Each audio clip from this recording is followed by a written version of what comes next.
Saat ku tak melihat jalanmu, saat ku tak mengerti rencanamu, namun tetap ku pegang janjimu.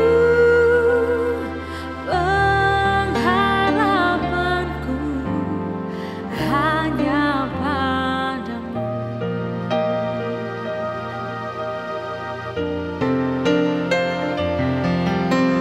Saat ku tak melihat jalanmu, saat ku tak mengerti rencanamu, namun tetap ku pegang janjimu.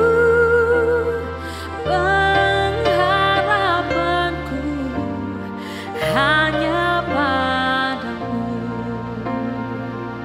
Hatiku percaya, hatiku percaya,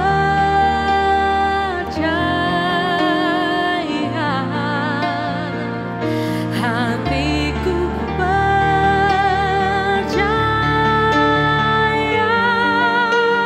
selalu ku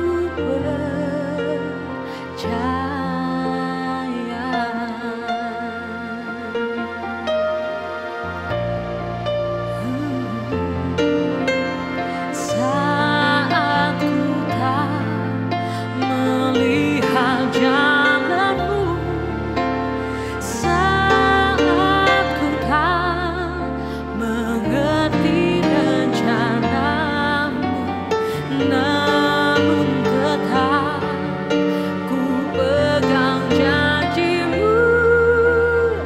Pengharapanku hanya padamu. Hatiku percaya, hatiku percaya, hatiku percaya, selalu ku percaya,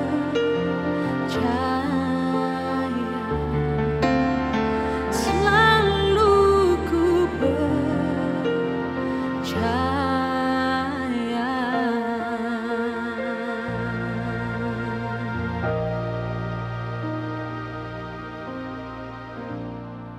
Shalom teman-teman semua, kita ketemu lagi minggu ini.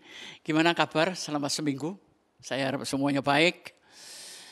Sudah vaksin? Saya baru vaksin yang kedua. Tapi vaksin kedua rasanya kayak kena gejala COVID. Tapi saya senang karena saya ikut program pemerintah dan sudah saya selesaikan dengan baik. Baik. Kalau saya melihat di daerah Pluit, daerah Pondok Indah, di situ pagar rumah itu tinggi-tinggi sekali. Kenapa ya? Rumah kan seharusnya di depannya taman, nggak usah pagar tinggi. Tapi itu hak mereka. Orang memasang pagar tinggi itu saya tidak menyalahkan karena soal keamanan, ya. Tapi pagar-pagar yang tinggi merupakan simbol ketakutan. Walaupun dikemas dalam bentuk keindahan, ya. Jadi salah satu simbol ketakutan adalah bentuk pagar. Nah, kalau saudara mau tahu bedanya masjid dan gereja di mana? Masjid itu pintunya terbuka. Kalau gereja itu pintunya tertutup, pagarnya juga dikunci. Karena saya sering kalau ke rumah teman, nggak ketemu dia, nunggu. Saya sering duduk di masjid dan saya bisa lesehan, ya. Jadi pintu terbuka itu menggambarkan orang itu luar biasa. Saudara, saya ingin kasih tahu ya, sekarang ini berbuat baik lebih sulit daripada orang berbuat jahat. Kebaikan kita ini sering-sering dicurigai, ya. Kenapa? Kalau misalnya beberapa tahun yang lalu saya sering berbagi nasi, maka tim kami juga dicurigai. Orang Kristen bagi nasi untuk apa? Padahal etikat kita, hati kita tuh ingin menolong. Ya, saya nggak tahu di masa pandemi ini masih adakah perbuatan baik untuk dicurigai. Nah, saudara, tembok yang paling tebal itu adalah tembok yang dibentuk oleh batin manusia. Saudara tahu tembok Cina? Tembok Cina itu tebal dan jaraknya itu ribuan kilo. Kenapa tembok ini dibangun? Karena tembok ini merupakan perlindungan orang-orang Cina dari serangan orang Mongol Utara. Ya. Tapi walaupun tembok Cina ini tebal, masih bisa ditembus. Di mana penjaganya disuap. Jadi tembok-tembok yang kelihatan setebal apapun, setinggi, sehebat apapun, masih bisa ditembus. Tapi saya nanti akan jelaskan tembok yang sulit untuk ditembus dan hanya bisa diruntuhkan oleh manusia itu sendiri. Contohnya, ya, beasiswa atau sosial. Ada teman saya memberikan beasiswa, tapi malah dimaki, malah dicurigai. Ya sudah. Karena seringkali tembok itu dibangun oleh batin manusia sendiri. Dan itulah yang saya sebut tembok virtual. Makanya saya ingin supaya tembok-tembok virtual ini runtuh, kita harus punya kecerdasan spiritual. Saudara perhatikan di Amerika Serikat sekarang. Orang Cina mau tua, mau setengah stroke, dipukul sama anak-anak muda di sana. Karena mereka berpendapat ini corona kan berasal dari Wuhan. Sehingga begitu ketemu orang Cina, dipukulin semua. Bahkan orang Asia pasti jadi korban di Amerika Serikat. Nah, ini tembok dibangun oleh persepsi. Dan tembok-tembok seperti ini memang berbahaya. Tapi hidup mau nggak mau kan harus dijalani. Hidup itu santai aja bro. Kan kalimatnya menjalani hidup bukan melarikan hidup kan. Hidup nggak usah berlari lah oleh ketakutan, oleh apa. Kalau di dalam diri kita nih ada kebenaran. Ketakutan itu kayaknya ya pasti ada. Yesus disalib juga takut. Tapi ketakutannya tipis ya. Saya berpikir tentang masalah tembok. Saya melihat banyak teman-teman saya di perkantoran. Orangnya hebat, orangnya cerdas. Tapi mengundurkan diri. Kenapa? Dia nggak bisa nembus lagi, ada tembok-tembok keyakinan agama. Yang sulit untuk ditembus bagi kariernya. Di ketentaraan juga begitu, sama aja. Kita akan mentok di level tertentu. Siapa tembok itu yang membangun? Adalah manusia itu sendiri. Tapi jangan pernah takut. Orang Kristen adalah orang yang membawa damai. Orang Kristen itu adalah pembawa lentera. Jadi kasih itu dalam bentuk terang, dalam bentuk lentera. Saudara tahu kenapa Cina sekarang menguasai ekonomi? Zaman Soeharto, orang Cina nggak boleh masuk tentara. Masuk universitas cuman 5%. Ya, dalam bidang apapun di zaman Soeharto, orang Cina dibatasi. Dan akhirnya kelompok Cina berpikir satu-satunya yang bisa ditembus adalah ekonomi. Dan jangan kaget kalau sampai hari ini kelompok Cina di Indonesia menguasai ekonomi secara luar biasa. Jadi orang Cina harus terima kasih sama Soeharto. Penindasan-penindasan itu kalau ditanggapi dengan baik akan menghasilkan hal yang baik. Atau bahasa saya, situasi yang buruk kalau dipikirkan dengan baik maka hasilnya baik.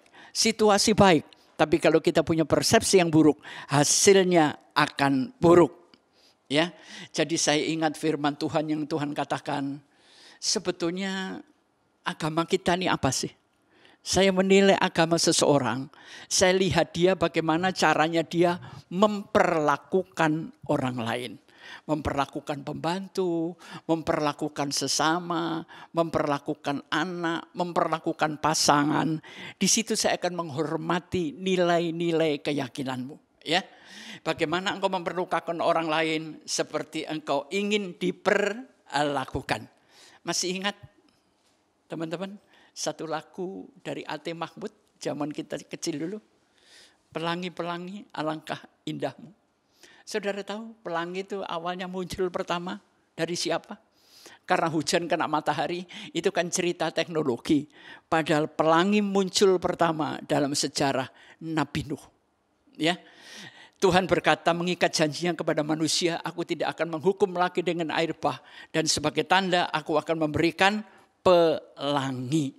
Saudara perhatikan satu warna pelangi. Ya, tidak ada satu warna yang lebih dominan dari yang lain. Makanya kata-kata pelangi ini cocok untuk dinyanyikan politikus, tokoh agama, ya, supaya nggak ada ras, nggak ada sara, nggak ada macam-macam. Karena tembok-tembok sara ini yang paling berbahaya. Karena memang di Indonesia ini komoditi agama itu paling enak, saudara. Jujur aja, ya. Setiap pilkada komoditi agama selalu dipakai. Padahal agama itu hanya untuk mempersatukan. Ya, pelangi Indonesia itu satu, Bhinneka Tunggal Ika. Itu pelangi kita. Ada lagu Indonesia Raya, ada Pancasila. Itulah yang harus kita pertahankan sebagai bangsa yang mencintai Indonesia. Keluarga saya yang Muslim banyak. Jadi kalau Lebaran, saya juga datang ke mereka, memberikan parsel. Demikian sebaliknya kalau Natal, mereka berkunjung ke rumah saya. Alangkah indahnya kalau Natal dan Lebaran itu bisa mempersatukan. Ya. Jadi Tuhan itu suka yang beragam. Tuhan mau ciptakan dunia ini Cina semua, bisa kok. Tuhan mau ciptakan bule semua, bisa. Tuhan mau ciptakan orang hitam semua, bisa. Tapi bagi Tuhan, keberagaman, perbedaan itu adalah keindahan. Bisakah kita menghargai keperbedaan? Ya, jangan bersaing dengan orang lain. Bersainglah dengan dirimu sendiri. Berusahalah memecahkan rekor-rekormu setiap hari. Anda pernah mencapai prestasi? Prestasi itu hanya kondisi. Karena sukses itu tidak pernah final. Ya, dan gagal itu juga nggak pernah fatal. Karena itu, ayo. Tuhan menciptakan keberagaman dan kita menghargai juga keberagaman. Nah, hari ini sebelum saya masuk firman Tuhan, tema saya adalah badaling. Mungkin Anda baru pertama kali ya tahu badaling. Waktu saya mengamati dan belajar dari kata badaling, saya minta teman-teman cariin saya. Apa sih badaling ini? Ternyata badaling itu adalah satu area sebelum Anda bisa memasuki tembok Cina. Anda harus melewati, mungkin salah satu ya, melewati area yang namanya badaling. Nah, menurut guide di sana, entah benar entah enggak, katanya tembok Cina ini bisa dilihat dari satelit. Tapi secara logika ya bisa aja lah. Kenapa tembok Cina ini dibangun? Karena tembok Cina ini memisahkan antara orang yang diserang dan orang yang menyerang. Tembok Cina ini adalah simbol ketakutan yang besar sekali, di mana orang Cina takut diserang oleh orang-orang Mongol Utara. Tapi tadi saya sudah cerita ya, bahwa toh ternyata masih bisa ditembus dengan uang. Dan sampai hari ini uang bisa menembus segalanya. Ya, hati-hati dengan uang. Jadi tembok Cina merupakan ketakutan manusia terhadap manusia yang lain. Dan sampai hari ini ada banyak ketakutan dari satu manusia kepada manusia yang lain. Ya. Tapi tembok Cina itu kan bisa dilihat. Ada tembok yang tidak kasat mata. Ya. Yang saya sebut dengan tembok virtual. Tembok ini ada di hati manusia, ada di pikiran manusia yang dibangun oleh ego dan dijaga oleh super ego kita. Saudara punya tembok? Setiap orang membangun temboknya sendiri kok. Ya, saya nggak suka dengan si A, si B. Jadi hati-hati, banyak tembok-tembok yang dibangun oleh hati dan pikiran, ya terletak di hati dan pikiran. Ya, yang dibangun oleh ego, kepentingan dan dijaga oleh super ego. Ini berbahaya sekali. Saya kasih contoh ya. Anda kalau ke Bandara Soekarno-Hatta, di situ ada namanya Sapir Lounge. tempat ini hanya bisa dibuka dengan satu kunci yang namanya kartu kredit.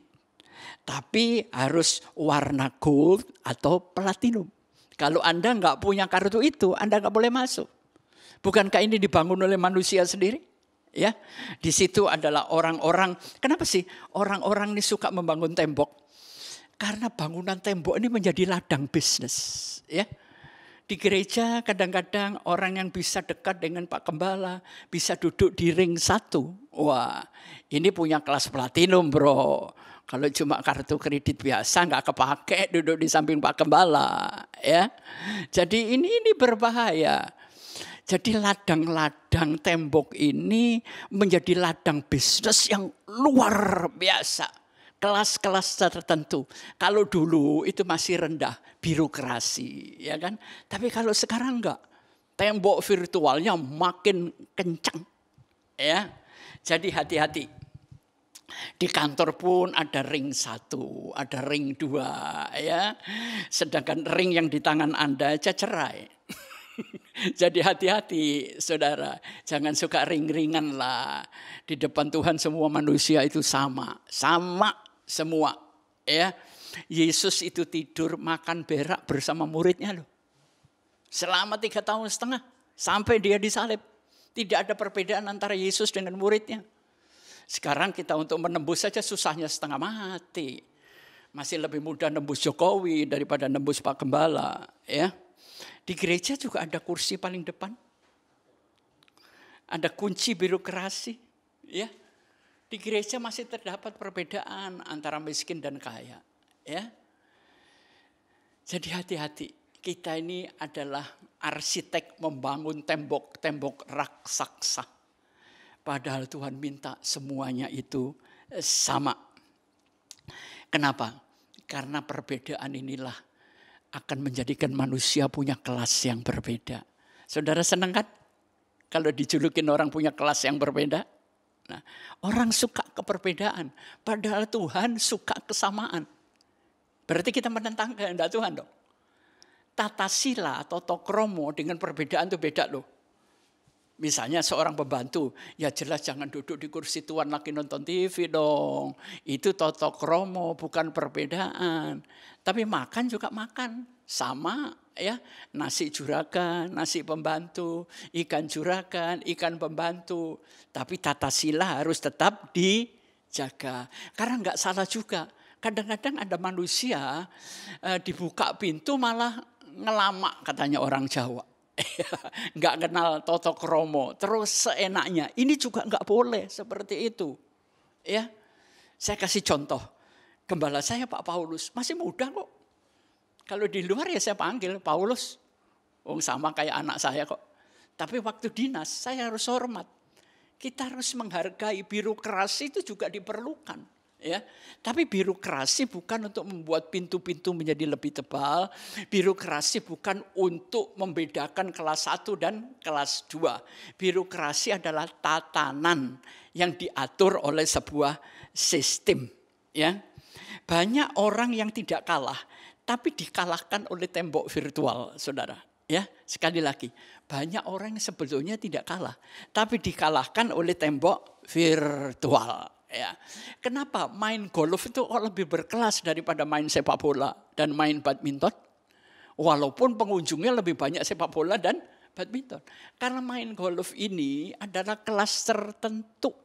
Ya, saya sih nggak bisa golf, cuma kalau saya lihat biayanya mahal. Stick golfnya berapa, bayar caddy-nya berapa, makan, sewanya berapa. Sehingga golf ini adalah kumpulan orang-orang elit. Ya.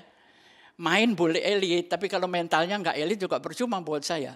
Ya, jadi mental Anda harus benar-benar elit. Ya. Jadi sebetulnya perbedaan itu ada di mana Pak Pengki? Perbedaan yang paling hakiki adalah perbedaan Tuhan dengan sesama manusia. Dengan manusia. Karena Tuhan itu pencipta, manusia yang diciptakan. Perbedaan itu bukan dengan sesama manusia, karena sama-sama ciptaan.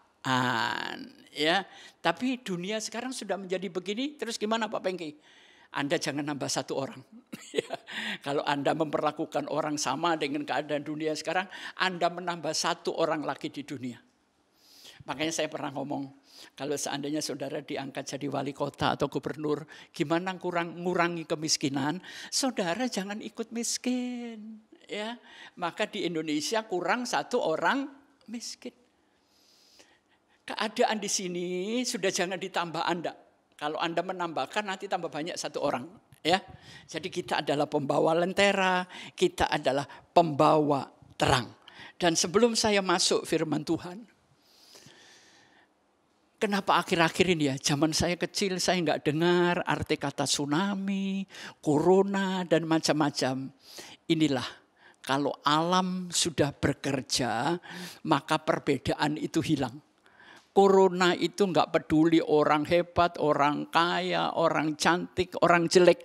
Dia mau mampir, dia mau singgah. Dia mau berangkat ke akhirat, dia berangkatin.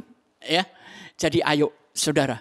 Apakah kita harus menunggu alam untuk bekerja sehingga manusia tersadar dengan gempa bumi, dengan tsunami, dengan COVID-19.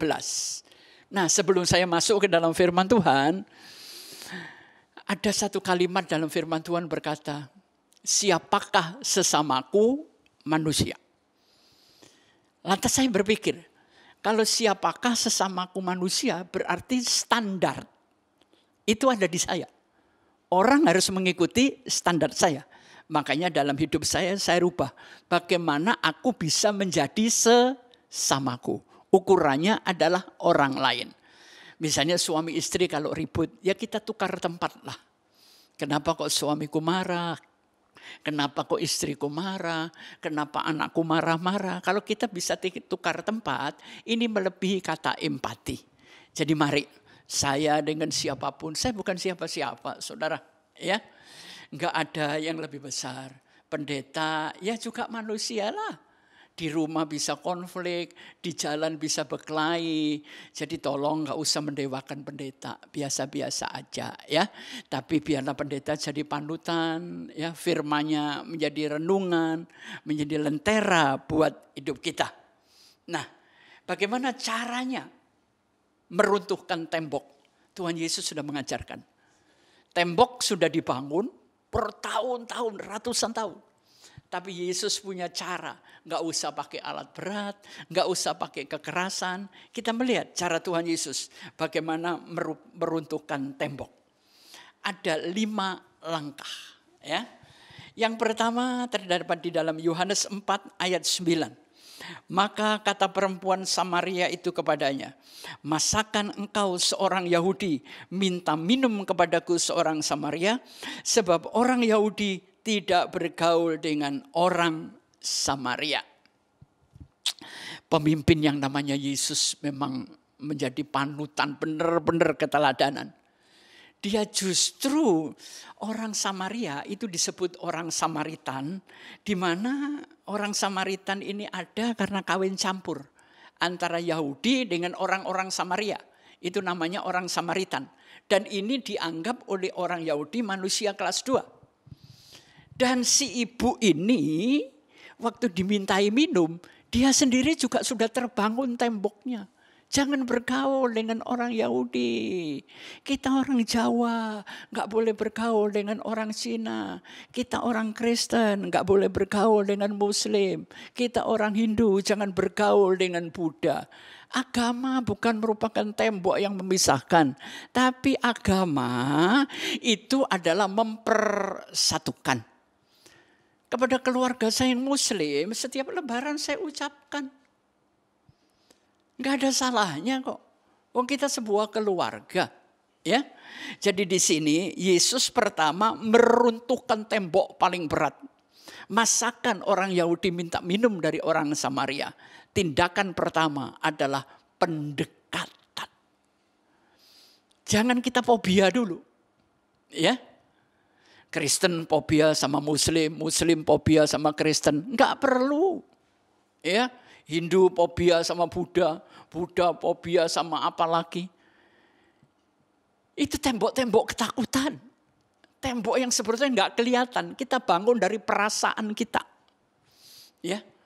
Jadi langkah pertama, lakukan pendekatan sebagai sesama. Lewat keluarga, lewat ngomong-ngomong. Yang kedua, kemudian Yesus mulai masuk setelah terjadi komunikasi. Yang penting ada komunikasi, saudara. Di situ perempuan itu bertanya, Tuhan, kamu bisa ngambil air dari sumur ini? Sedangkan kamu nggak bawa timba. Nah, manusia selalu butuh sesuatu untuk mendapatkan sesuatu. Tapi di sini Yesus berkata, kalau engkau tahu air yang aku berikan, engkau tidak akan minum dari manapun lagi. Yang kedua, Yesus menembus keterbatasan. Manusia itu punya batas, saudara. Ya, bersama Tuhan kita mampu menembus keterbatasan. Jadi yang pertama, Yesus menembus perbedaan, tembok perbedaan. Yang kedua, Yesus masuk ke dalam tembok keterbatasan. Anda pasti tahu sejarah ini. Setelah ngobrol lama-lama, Yesus masuk ke dalam ranah rohani dan Yesus berkata demikian. Baik, kalau begitu panggil suamimu dan datang ke sini.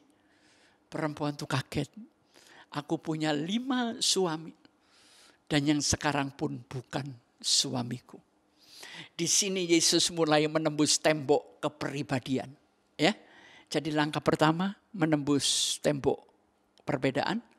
Kedua menembus tembok keterbatasan. Yang ketiga menembus tembok kepribadian. Ya, bayangin 5 suami aja bagi dia mungkin ke-6 ya. 5 suami nggak puas, apalagi Anda cuma punya 1 suami. Mau puas dari mana? Ya, puas enggak puas itu adalah rasa syukur. Ya, puas itu enggak punya ukuran standar, saudara. Rasa syukur itulah titik standar yang sah dari Tuhan. Ya, bersyukurlah, terimalah keadaanmu hari ini. Puji Tuhan. Persoalan-persoalan, solusi semuanya membuat kita dewasa. Saudara, setelah dia menembus masalah kepribadian, Yesus masuk lagi. Perempuan ini mulai tersentuh masalah rohaninya. Tuhan, engkau berkata, aku mau ngomong sama Tuhan. Negeriku, daerahku itu menyembah Tuhan di Gerisim. Dan engkau mengatakan di Yerusalem. Apa bedanya Gerisim dan Yerusalem? Orang Gerisim itu suka di bidang roh. Apa-apa roh. Sedangkan Yerusalem itu adalah kota kebenaran berdasarkan firman Tuhan. Nah, kebenaran tanpa roh juga mati. Roh tanpa kebenaran bisa sesat, saudara. Makanya kalau ngeroh itu harus diukur lewat firman Tuhan. Tapi firman Tuhan tanpa ada roh Tuhan sendiri, firman Tuhan itu kering. Makanya Yesus berkata, bukan lagi di Gerisim, bukan lagi di Yerusalem, tapi menyembah di dalam roh dan kebenaran. Itu maksudnya. Jadi di sini setelah Yesus menembus perbedaan, menembus keterbatasan, menembus kepribadian, sekarang menembus hati, pengakuan dan penyembahan. Yesus masuknya bertahap. Ya, enggak langsung orang dijadikan Kristen. Kristenisasi itu enggak pernah ada. Enggak ada orang bisa jadi Kristen tanpa Tuhan memanggilnya. Ya, jadi kalau ada orang ngomong hati-hati kristenisasi. Kristenisasi tidak pernah ada dan tidak pernah bisa dilakukan oleh siapapun. Kecuali Tuhan melawat kepada orang itu. Saya sendiri enggak pernah kok mendapat berita-berita Kristen. Tapi Tuhan datang sendiri kepada saya. Nah, akhirnya apa? Setelah terjadi pembicaraan yang cukup lama, perempuan itu tadi ngambil apa, saudara? Ketemu Yesus, tujuannya ngambil apa? Ngambil air. Tapi perhatikan, waktu dia ngambil air tidak bersama ibu-ibu yang lain. Biasanya pagi kan, kalau di desa atau sore. Dia justru pergi mengambil air jam 2 siang, sendirian. Karena orang ini takut diomongin. Dia tahu suami dia 5 gontak ganti, samen leven terus, ya kan? Makanya dia sendirian. Orang yang suka sendirian itu juga berbahaya, saudara. Ya, jadi di sini kita melihat tempayan itulah yang mengikat dia. Sebetulnya kalau ada air ledeng di rumah, nggak mungkin dia mau ngambil di pancuran, karena jadi omongan orang. Jadi tempayan itu mengikat dia untuk tiap hari ngambil air, tapi setelah ketemu Tuhan, Tuhan menembus keterikatan. Tempayan itu diletakkan dan dia berlari kenceng dan dia ngomong, aku sudah bertemu Tuhan. Kalimat ini loh, untuk seseorang yang bobrok moralnya. Siapapun saya, siapapun Anda, kalau Tuhan mau menembus, dia akan datang. Ya, jadi hati-hati, hidup nih jangan suka membangun tembok karena Anda merasa lebih kaya. Anda bangun tembok, enggak selevel dengan saya. Anda ras ini, Anda ras itu. Jangan bikin sara-saraan lah. Jangan sara dibuat politik, buat cari duit, enggak ada gunanya. Ya, semua manusia sama. Ada murid-murid Yesus yang hebat, semuanya sama kok. Yang kaya, yang sederhana, semuanya menyatu dengan Tuhan. Kenapa kita nggak mau hidup dalam kesederhanaan? Anda boleh hebat, tapi tetap sederhana. Anda boleh punya duit banyak, tapi tetap sederhana. Ya, hidup itu nggak perlu pamer-pamer, pamerkan mental kita yang baik, pamerkan kebaikan. Pak Bengki, kalau kebaikan dicurigai, apa kita harus tetap berbuat baik? Harus. Curiga, enggak curiga, kebaikan harus kita tebarkan.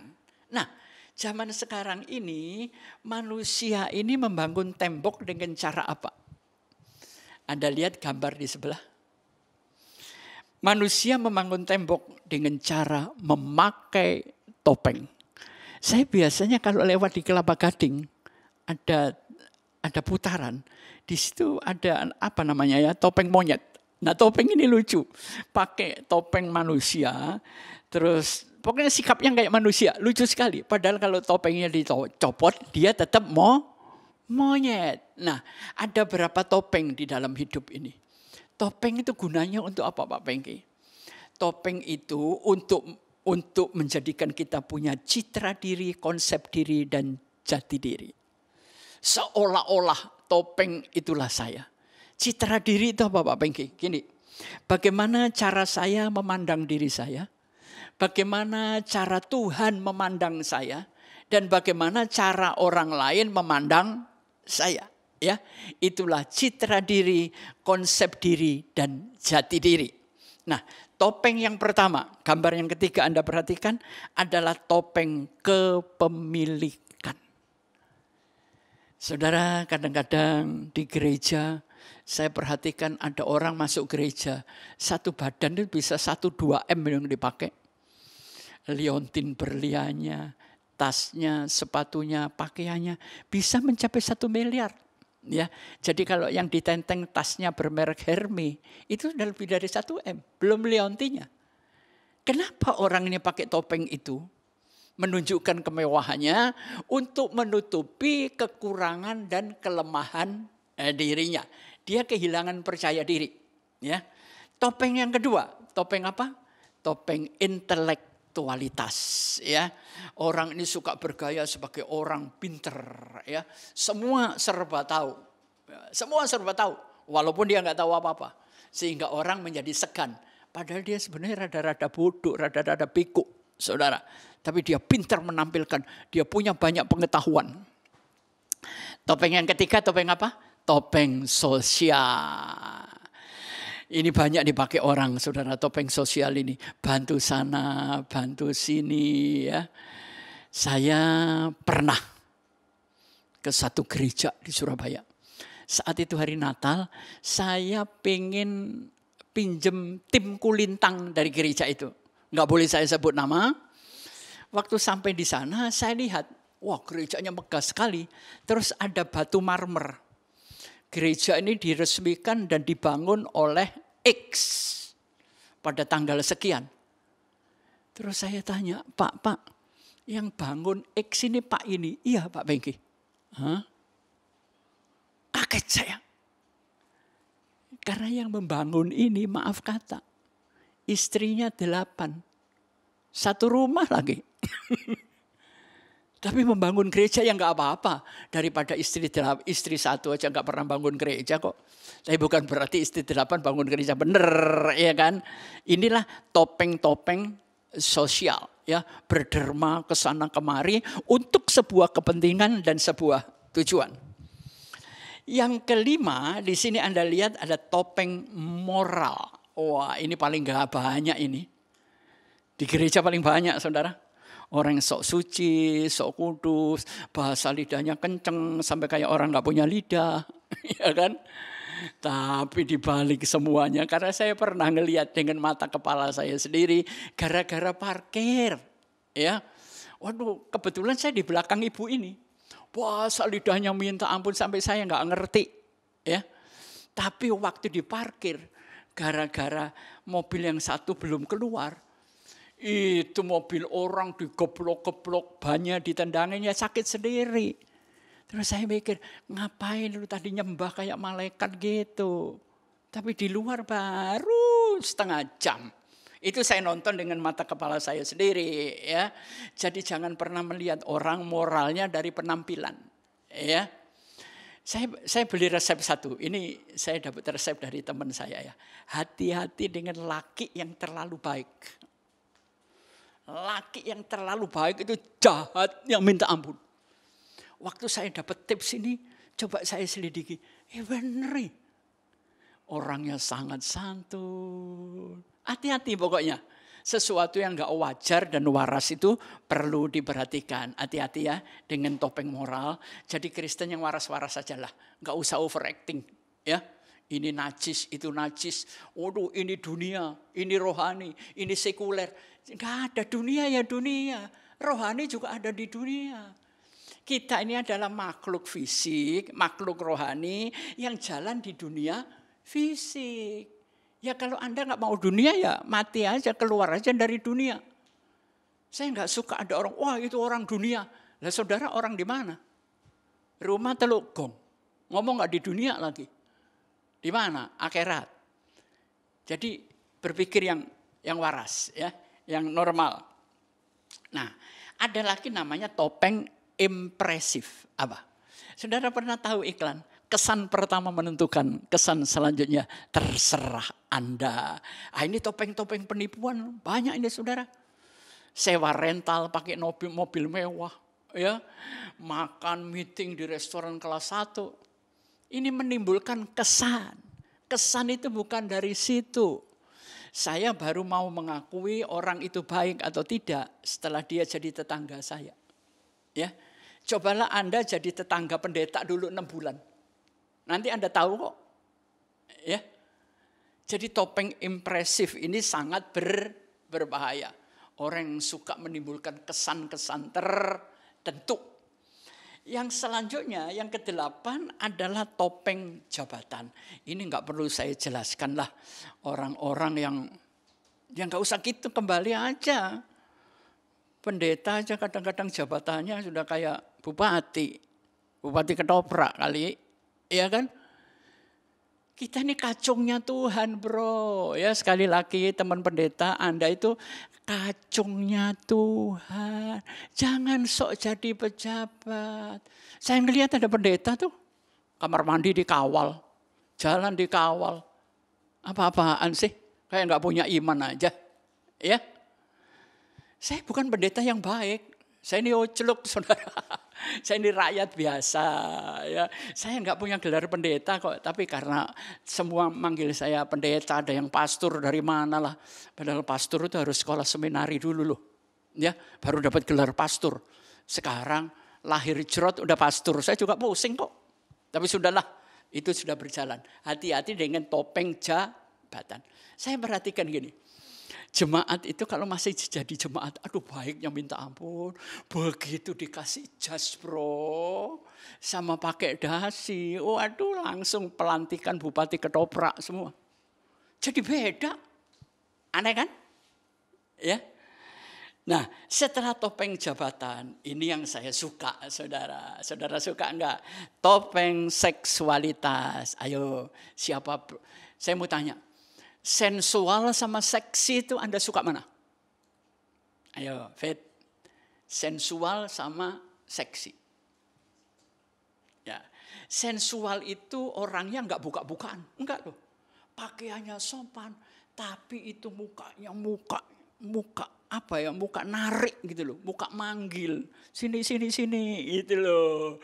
Anda suka kan, pria-pria kan suka muka manggil daripada ngelihat. Kadang-kadang ada orang pakai pakaian seksi lucu ya. Dadanya ditutupi selimut, kakinya ditutupin selimut. Lu ngapain? Kalau berani pakaian seksi ya sudah. Ya, jadi sensual itu lebih menarik. Nah, topeng seksualitas ini bahaya, saudara. Kalau ibu-ibu, cewek-cewek muda Anda diberi anugerah tubuh yang semampai, muka yang bagus, itu anugerah Tuhan. Ya, jangan dijadikan topeng untuk memanfaatkan dan memanipulasi orang lain. Selanjutnya ada topeng apa? Topeng fiktif. Orang yang tampilnya itu orang susah, selalu kayak dikorbankan jadi korban ya. Karena sekarang penderitaan itu bisa dijadikan uang, saudara. Hati-hati ya, ini topeng-topeng victim. Saudara tahu ada pengemis yang punya kas ratusan juta dari hasil mengemis? Ya. Jangan pakai topeng victim. Saya kasih contoh. Contohnya kalau ini kan sekolah baru mulai kan. Begitu pendaftaran mulai, ibu-ibu kaya mendadak jadi miskin rame-rame. Ya, minta surat gereja, minta korting itu. Kalau Anda kaya, bayarlah. Karena sebagian dari pembayaran Anda oleh sekolah bisa diperbantukan kepada mereka yang nggak bisa bayar. Contohnya, kalau ada sale, ya, perhatikan. Sale di Central Park atau di mana, ya semacam di mall-mall. Justru yang beli itu orang yang berduit. Padahal sale itu seharusnya berikan kesempatan untuk orang-orang yang kurang. Ini enggak, malah ibu-ibu berduit yang belanja. Ngeri enggak, saudara? Ya. Dan ada lagi topeng yang ke berapa ini? Setelah victim, namanya fake, ya. Fake ini orang seolah-olah brutal, berani, kasar untuk menutupi, padahal sebetulnya dia penakut. Tapi jadilah seperti gambar yang setelah fake, the nice person. Jadilah orang yang menyenangkan, ya. Enggak semua orang bisa suka kita, tapi jadilah pribadi yang menyenangkan. Nah, sekarang dibutuhkan pribadi gimana yang Pak Pengki? Gambar ini ada tulisannya agility, menjadi orang yang tangguh dan tangkas. Yang kedua, zaman sekarang diperlukan orang yang mampu multitasking. Saya kasih contoh. Waktu Daud mengalahkan Goliat pakai apa? Pakai katepil. Tapi setelah jadi raja, masa dia pakai katepil? Dia harus pakai pedang. Dari katepil belajar pedang ini enggak gampang. Itulah yang saya sebut multitasking. Tinggalkan apa yang Anda bisa, pelajari apa yang Anda belum bisa. Sehingga talenta nanti berkembang. Yang ketiga, ada value plus, ada nilai plus di dalam hidup. Misalnya kita lebih sopan dari orang lain, kita lebih memahami. Ada nilai-nilai yang dilihat oleh orang lain. Yang keempat adalah changers. Jadilah orang yang bisa merangkul perubahan. Kapanpun, dimanapun. Sekarang kita nggak bisa prediksi loh. Apakah warna hitam ini bisa sampai setahun? Enggak. 1-2 bulan bisa ungu, bisa hijau, bisa kuning. Dan yang terakhir, jadilah lovers. Ini memang moto dari Alkitab. Kasihilah sesamamu manusia sebagaimana engkau mengasihi dirimu sendiri. Bagaimana kita memperlakukan orang lain? Yesus memperlakukan perempuan Samaria sehingga melepaskan keterikatan. Baik saudara, itulah kisah yang saya ceritakan. Jadi gambar terakhir, kita harus selalu menjadi agen-agen perubahan dan agen-agen kasih kepada orang lain. Jadilah lentera, jadilah pembawa damai. Beranilah ngomong untuk menyatakan kebenaran. Ya, banyak orang nggak berani ngomong Karena takut, saudara, tembok-tembok dibangun untuk apa?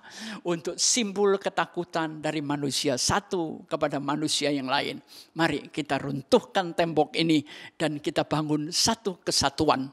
Indonesia Raya, ya, Indonesia yang kita cintai, kita dukung pemerintah. Hati-hati loh, barang siapa melawan pemerintah, karena pemerintah ditetapkan oleh Allah, maka orang itu sama dengan melawan Allah. Ya, ayo kita dukung semuanya. Kita dukung gereja kita. Dan satu lagi sebelum saya akhiri, Yesus ngomong apa? Kalau Anda ingin berhasil, Anda harus tulus dan cerdik. Apa maunya Pak Bengki? Jadi gini, saya sebagai anggota GBI REM, saya harus mengembangkan kecerdikan. Bagaimana saya menemukan ide, kreativitas, sehingga GBI REM ini berkembang dengan baik, ya, memberikan kontribusi. Nah, tulus apa? Saya nggak boleh di dalam mengembangkan ide, terus kemudian saya menyingkirkan orang lain. Sesama pengurus harus punya ketulusan, ya, nggak usah politik-politikan, semuanya berjalan dengan baik. Saya percaya tembok-tembok sudah kita runtuhkan dengan penjabaran ini, dan Anda diberkati di dalam nama Yesus. Amin. Mari kita berdoa. Bapa di surga, terima kasih. Walaupun kami tidak sempat ketemu dalam jangka waktu yang lama, tapi hamba berdoa untuk setiap jemaat GBI REM yang pernah hadir, akan hadir, yang sudah lama mungkin tidak hadir, Tuhan memberkati.